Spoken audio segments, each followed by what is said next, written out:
Olá, minhas lindas! Como vocês estão? Maravilhosas?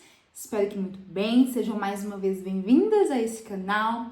Se inscreva aí, ative as notificações, deixe seu comentário para eu saber que esse conteúdo te ajudou. Deixe também a sua curtida.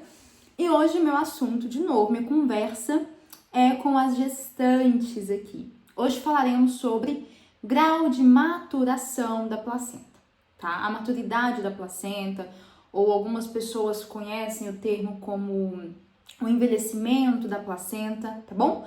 Hoje a gente vai conversar um pouquinho sobre isso, que risco associado tem, é normal, não é normal. Vou tentar trazer para vocês o máximo de informações importantes de uma forma clara, simples, né? Rapidinha aqui para você entender, tá bom? Primeiro, vamos lá entender o que é a placenta. A placenta, gente, vou tentar deixar aqui pra vocês imagens, tá bom? Vai ficar por aqui desse lado. Deixa eu chegar um pouquinho mais pra cá. Deixa eu passar a cadeira. Pronto, vou deixar isso aqui livre pra vocês receberem as imagens aí. A placenta, a gente pode dizer que é um órgão, né? Que o corpo forma na gestação. Essa placenta, ela traz pro bebê nutrientes necessários. Então, ela faz, digamos, a ligação, tá? Entre a mãe e o bebê, através do cordão umbilical. Então, ela tá ligada, ela fica presa, aderida à parede do útero, ok? E ela liga o cordão umbilical, que vai ligar lá no bebê. Isso é a placenta. Ela traz troca de nutriente, troca de gases, traz oxigênio, sangue oxigenado que o bebê precisa, né, para ter oxigênio, já que ele não respira lá dentro do útero, é através da placenta. E o que a gente precisa entender primeiro? Toda placenta, tá? Em toda gestação vai amadurecer, é normal. Conforme a gestação avança, assim como seu útero cresce, assim como a sua pelve abre, assim como você vai evoluindo, se preparando para o parto mesmo, a mesma coisa acontece com a placenta, ela muda conforme a gestação avança. E isso é importante e é necessário, tá? É o corpo se preparando para o parto, é o corpo se preparando para responder às necessidades do bebê, é muito importante. O que a gente tem que entender? O grau da placenta vai do 0 a 3. Então, eu tenho o grau 0, 1, 2, 3. Eu vou tentar deixar aqui para vocês uma imagem, para vocês ficarem vendo aí, mais ou menos, tá, gente? Foi a imagem que eu consegui encontrar com mais clareza de texturas para que vocês entendam. O grau 0 é o grau de placenta mais homogênea. O que é homogênea? Aquela placenta lisinha, é a placenta novinha. É muito comum ao primeiro trimestre de gestação. Então, minha placenta tá 0, é ruim, pelo contrário, tá? É o melhor grau que a gente tem. Por quê? Pensa comigo. A placenta, ela tem vários vasos sanguíneos, ela é toda cheia de veias, toda cheia de vasos sanguíneos importantes e por ela precisam passar nutrientes.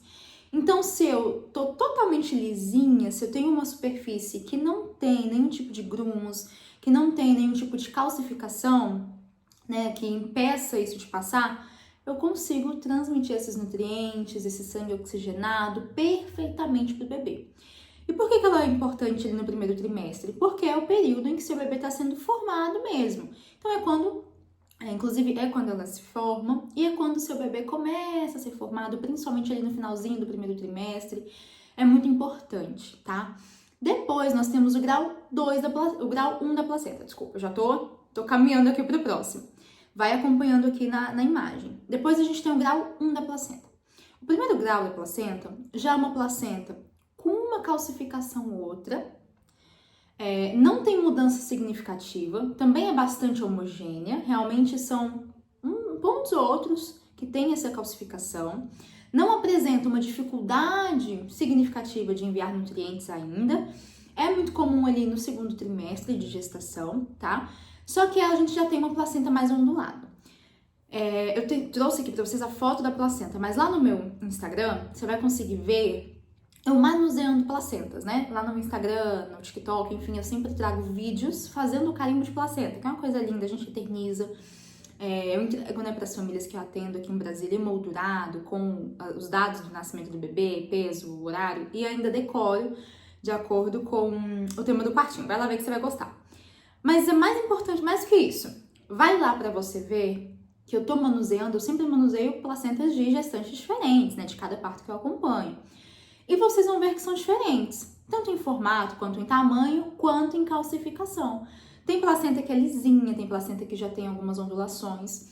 E assim, vai acontecendo. Depois a gente tem o grau 2 dessa placenta. O grau 2 já é um grau onde a gente tem uma calcificação mais visível, tá? Não é o grau máximo, né, de calcificação, o grau máximo é o grau 3. Mas a placenta já está amadurecendo e pode apresentar uma dificuldadezinha ali de trazer ganho de peso para o bebê. Mas é uma dificuldade bem pequena, quase imperceptível, não acontece em todos os casos, até porque a calcificação não está completa, né? Então você imagina que durante a gestação é natural que a placenta vá amadurecendo, tá bom? Inclusive eu nem gosto de falar o termo placenta envelhecida, porque dá a impressão de que ela envelheceu e deixou de fazer sua função.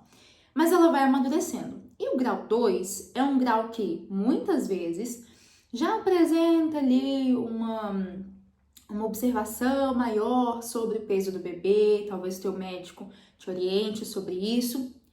Acontece, tá? E aí depois, a gente tem o grau 3. Tem gestante, assim, o normal é que a gestação passe, né, receba todas essas 4, na verdade, fases, 0, 1, 2 e 3. Mas tem gestante que às vezes, por exemplo, chega ao grau 3 de calcificação, de maturação dessa placenta, ou na reta bem final, próxima ao parto, ou às vezes ganha o bebê antes do corpo trazer essa maturidade. Então, o grau 2, digamos assim, muitas mulheres têm o seu parto ali por volta do grau 2. E a gente tem o grau 3. O grau 3 é uma placenta mais homogênea, mais madura, com muitos, gente, tem muitas calcificações, tem muitos grumos.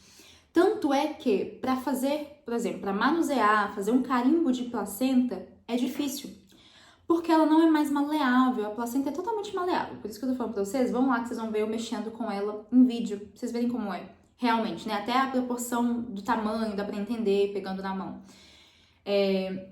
Então, no grau 3, ela tá tão calcificada que você consegue enxergar olho nu algumas divisões no tecido, principalmente na face que fica voltada ali pro bebê.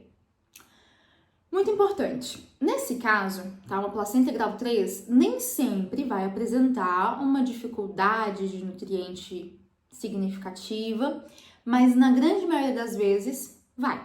Então, mulheres que já alcançaram o grau 3, por exemplo, ali de maturidade da sua placenta, e ainda, por exemplo, ainda estão ali vivendo o terceiro trimestre, mas ainda não chegou nem próximo à data prevista do parto, ou ainda está ali chegando às 37 semanas, são mulheres que vão ter, e o médico vai pedir, o teu obstetra vai pedir para que vocês fiquem de olho, principalmente nas ultrassons, nas ultrassonografias, e também, em alguma vez ou outra, eles podem pedir a ultra com o Doppler para verificar, tá, melhor esse funcionamento da placenta. Então, não se assuste, Bruna, eu tô com a placenta envelhecida, já é o grau 3 e o médico pediu pra gente fazer sempre algumas ultrassons, ele quer sempre ficar de olho no peso do bebê. É bom, tá? É positivo. Por quê? Em alguns casos, por exemplo, existe gestante que tem a maturação da placenta um pouquinho antes do tempo previsto. A gente pode ter uma dificuldade para esses nutrientes alcançarem o cordão umbilical. É a mesma coisa que eu falei pra vocês, vai se criando uma calcificação mesmo. De calcificação, vou falar esdrúxulamente, empegra, pronto. É a mesma coisa. Ela fica endurecida mesmo. E como é que eu vou conseguir transmitir nutriente por esses vasos sanguíneos se a gente tem calcificações interrompendo essa passagem? Então, pode vir, por exemplo, uma restrição de crescimento intrauterino. Eu posso ter um bebê baixo peso. Pode acontecer. O que vocês vão ficar de olho? Sempre nas ultras e acompanhar de pertinho isso. Tem caso, por exemplo, em que o obstetra vai te pedir para fazer uma suplementação de proteínas, colocar mais proteínas na sua ingesta mesmo diária. Porque a proteína é um nutriente que passa com mais facilidade pela barreira placentária. Então, quando a gente fala assim, o bebê precisa ganhar peso, o bebê está com percentil baixo, geralmente a ingestão de proteína é aumentada. Mas tem casos, por exemplo, de restrição de crescimento intrauterino que o ideal e o indicado é, por exemplo, uma indução de parto ou antecipar, ou com a indução, né, no caso, ou com uma cesariana. Tem bebezinho, gente, que realmente às vezes não consegue um ganho de peso legal e muitas vezes pode ser devido a essa maturação dessa placenta. Então, é uma indicação? Em alguns casos, sim, tá bom? Mas o importante é sempre manter o acompanhamento com o teu médico, sempre, gente, sempre façam os exames de imagem, as ultrassons, pedir o Doppler, façam. São investimentos, né? Mas são investimentos que valem a pena para você acompanhar de pertinho como acontece, né? Como tá a evolução do teu bebê. Isso é muito importante. Mas eu resolvi aqui trazer para vocês, só para que vocês entendam. Vou voltar aqui para o meio para a gente se despedir. Né? Um videozinho bem rápido, mas eu acredito que bem explicativo para vocês, para que a gente consiga entender que a placenta amadurecer não é algo ruim e é algo que acontece com toda gestante. Toda gestação tem amadurecimento de placenta. Porque às vezes a gente ouve, né, e tem profissional, por exemplo, que usa o termo placenta velha e dá a impressão de algo ruim. Uma placenta que envelheceu, que já não serve mais para a função dela, e não é nada disso. Então eu trouxe esse vídeo aqui para vocês hoje se tranquilizarem. É normal, tá bom? Faz parte do processo. Mas é algo que vocês sempre ficaram de olho. Inclusive, uma dica maravilhosa, sempre, sempre olhem os laudos de ultrassons de vocês, tá bom? Isso é uma coisa que eu sempre falo no Instagram, eu sempre falo com as minhas gestantes. Olhem sempre o laudo de ultra, porque às vezes você faz a ultra, leva no obstetra, e ele olha ali e tá tudo bem. Então, tá tudo bem, eles não te fazem nenhuma observação, não te explicam, às vezes, né? Ou a gente, assim, enfim, vocês esquecem de perguntar, às vezes passa batido. Olhem sempre, no laudo da ultra, geralmente tem, tá? O grau da placenta, o percentil do bebê, nível de líquido amniótico também é muito importante sempre olhar, tá bom? Para evitar um polidrâmio, que é o líquido amniótico em grande quantidade, o oligodrâmio, entender se tem, se não tem. Não espere sempre por outra pessoa te explicar. Porque às vezes você esqueceu, por exemplo, de perguntar naquela consulta. E aí, o que eu vou fazer? Não lembro como é que é. Pega o laudo da outra, tá sempre ali bem especificado, tá bom? Tenham o controle das informações da gestação de vocês, do estado de saúde de vocês, do bebê de vocês, isso é muito importante, tá bom? Até para realmente tirar dúvidas com o médico, a gente precisa ter essa informação, falta muita informação, né? E aqui eu trouxe essa hoje, para que vocês já saiam entendendo que é normal a placenta amadurecer, tá? E que vai acontecer, mas que tem um período certo para que isso aconteça. Chegou no grau máximo de maturação, fiquem sempre de olho no percentil do bebê, peso fetal estimado, isso é muito importante, tá bom? Minhas lindas, um grande beijo a todas vocês e nos vemos aqui no nosso próximo vídeo.